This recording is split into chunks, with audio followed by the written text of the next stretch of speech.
సొంతిల్లు అంటేనే ఒక డ్రీమ్. మరి డ్రీమ్ హౌస్ నిర్మాణంలో ఎంత జాగ్రత్తగా ఉండాలి? ఇంటికి వేసే రంగుల నుంచి ఇంటీరియర్లో వాడే ప్రతి ఎలిమెంట్ వరకు అన్నీ పక్కాగా ఉంటేనే ఇల్లు అద్భుతంగా ఉంటుంది. అందుకే ఇంటీరియర్ విషయంలో ఎలాంటి జాగ్రత్తలు అవసరం, ఇప్పుడున్న ట్రెండ్కు తగ్గట్లు ఇంటీరియర్ను ఎలా ప్లాన్ చేసుకోవాలి అనే అంశాలపై ఎక్స్పర్ట్లు ఇస్తున్న సూచనలు మీకోసం. ప్రస్తుతం ఏ మెటీరియల్స్ని ఎక్కువగా యూస్ చేస్తున్నామో, ఇంపోర్టెడ్ మెటీరియల్స్ కావచ్చు, లేటెస్ట్గా డెవలప్ చేసిన మెటీరియల్స్ కావచ్చు, పురాతనమైనవి మళ్ళీ దాన్ని రీఫర్బిష్ చేసిన మెటీరియల్స్ కావచ్చు. సో మీరు ఒక హార్డ్వేర్ స్టోర్కి కానీ, ఒక ప్లైవుడ్ స్టోర్కి కానీ వెళితే ఈరోజు ఉన్న మెటీరియల్ రేపొద్దున ఉండట్లేదు. సో ఒక ఎండ్ కస్టమర్కి చాలా కన్ఫ్యూజన్స్ ఉంటున్నాయి, చాలా డౌట్స్ ఉంటున్నాయి. ఏ మెటీరియల్ని మనం ట్రస్ట్ చేయాలి, ఏ మెటీరియల్కి ఎంత పెట్టాలి, దాని అసలైన వర్త్ ఏమిటి అనేది.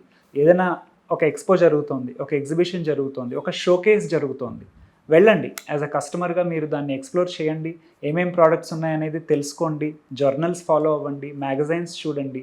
వాటిల్లో మీకు అన్ని లేటెస్ట్ డేటాస్ ఉంటూ ఉంటాయి. మీరు డిజైనర్స్ మాటని పూర్తిగా నమ్మేయకుండా వారితో పాటుగా మీరు కూడా మీ బ్యాక్గ్రౌండ్ రీసెర్చ్ చెక్ చేసుకుంటూ లేటెస్ట్ పోకడలు ఏమున్నాయనేది తెలుసుకుంటే ఇద్దరికీ కూడా ప్రాజెక్ట్ క్యారీ ఆన్ అవ్వడానికి ఎంతగానో ఉపయోగపడుతుంది. ఇప్పుడు వాల్ డెకరేషన్కి ఒకప్పుడు వెరీ బిగినింగ్లో ఓన్లీ పెయింటింగ్స్ ఉండేవి. వాల్ కలర్స్ తోటి డబల్ కలర్స్ కానీ, సింగిల్ కలర్స్ కానీ, కలర్స్ మీద ఏదైనా ప్యాటర్న్స్ కానీ, ఆ రకమైన ప్లే మాత్రమే ఉండేది. తర్వాత కొన్నాళ్ళకి వాల్ పేపర్స్ వచ్చాయి.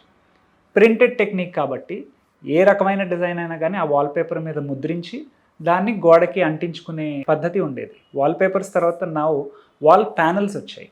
వాల్ ప్యానల్స్ అంటే మీకు రకరకాల థిక్నెసెస్లో ఉంటున్నాయి, రకరకాల సైజెస్లో ఉంటున్నాయి.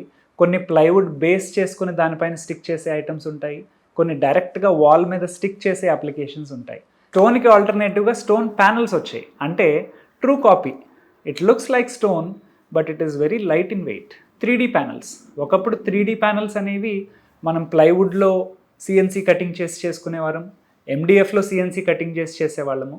ఇప్పుడు సిమిలర్ పియు మెటీరియల్లో, యూవీ మెటీరియల్లో 3D స్టోన్ ప్యానల్స్ కూడా, 3D fibre panels, 3D artistic panels కూడా దొరుకుతున్నాయి.